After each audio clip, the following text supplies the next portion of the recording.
रसियाले युक्रेनमाथि आक्रमण गरेको 3 वर्ष पुगिसकेको छ। युक्रेनको कीव सहरमा आज सपोर्ट युक्रेन 2025 समिट चलिरहेको छ।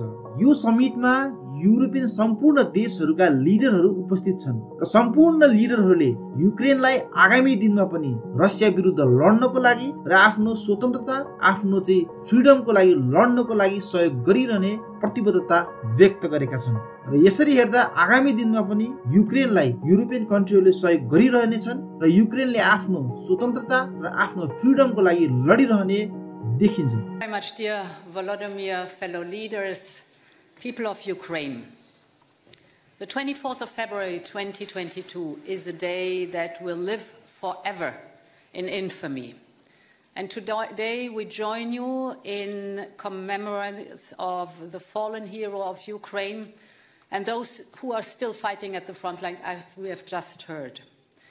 A peaceful nation was invaded with no reason except Putin's imperial obsession. But we believe in a free and a sovereign Ukraine on the path towards the European Union, and we join you in shaping this future together. The war in Ukraine remains the most central and consequential crisis for Europe's future.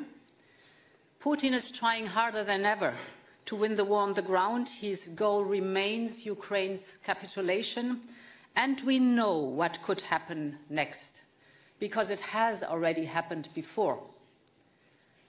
It is not only the destiny of Ukraine that is at stake, it is Europe's destiny that is at stake. So our first priority remains to empower Ukraine's resistance. And so far, the European Union and the member states have supported Ukraine to the tune of 135 billion euros. That is more than anybody else. Thanks to our Ukraine facility and the G7 loan, we have closed Ukraine's budgetary gap for the entire year of 2025. Now, in parallel, we must speed up the immediate delivery of weapons and ammunition, and this will be at the heart of our work in the coming weeks. Today, I'm here with the whole College of Commissioners of the European Commission to mark our wholeheartedly support for Ukraine. A free and sovereign Ukraine is not only in the European interest, but it is in the interest of the whole world, because the autocrats around the world are watching very carefully whether there's any impunity if you violate international borders or invade your neighbor, or if there is true deterrence. This is not only paramount for Europe, it is also important for Asia, for Africa, and for both sides of the Atlantic. An investment in Ukraine's sovereignty is an investment in the prevention of future wars. And there is more in for Europe and the world. Ukraine has a highly innovative and thriving defense industry.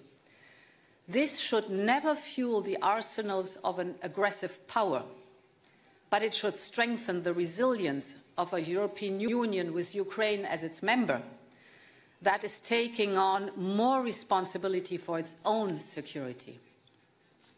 Ukraine has a lively startup scene with a lot of experience in the rising sectors like artificial intelligence and drones.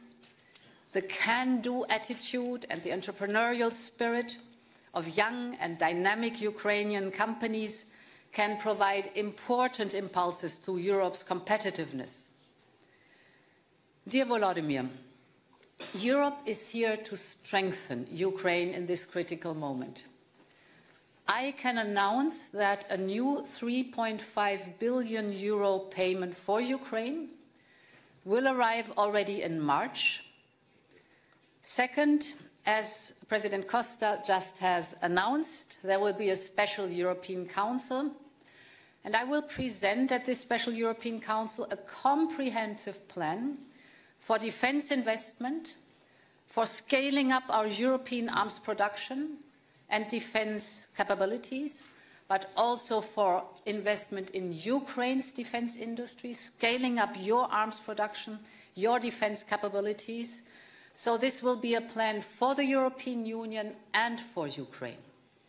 And then there's a third point I want to speak about. That is energy. For 3 years, Russia has sought to plunge Ukraine into darkness by relentlessly targeting the energy infrastructure. Therefore, the Commission has prepared an ambitious package on energy security.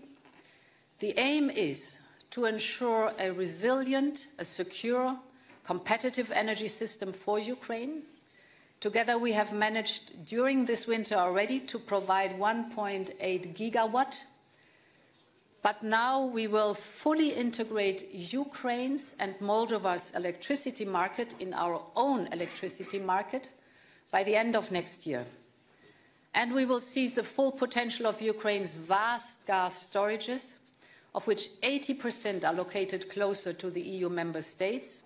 And this will generate income for Ukraine. And we will accelerate investment in Ukraine's renewable energy.